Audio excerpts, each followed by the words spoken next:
Napalaban sa pagliko. Ito medyo banayan. Doon din kayo nalubog.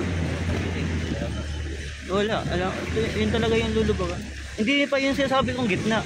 Doon pa yun, dito ako nalaglag nung nakaraan nag-uulan Di doon sa pagliko. Ito, hindi kami nakarating dito. Dito malalim na rin alanganin na rin yung H1 dito.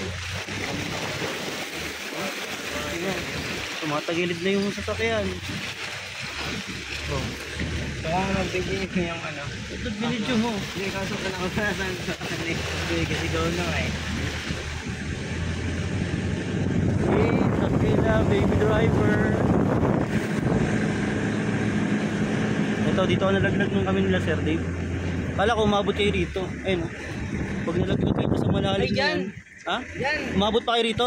Diyan kami nahulog doon sa gitna. Oh, ito nga yung sinabi niya na dapat gigitnaan pagka madulas. Kasi pag nalaglag ka dyan. Di ba nahulog kami dyan. Tapos yung kabila naman na balandra din. Wala na. Naipit na. Ayun o. Ginawa namin, gumitna kami kaso na mag-init. Dito pala. Dito pala. Malalim talaga eh.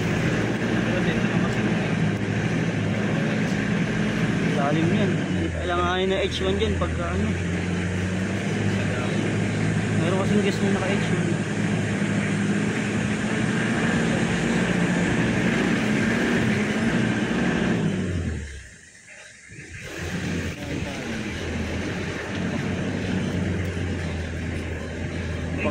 Pakita ko kay Sir Jun yun. Bakit sila Sir Jun dito? Yung nagpahura kami, yung H1 din yung nasa ano, nagpahura sa taas. L3?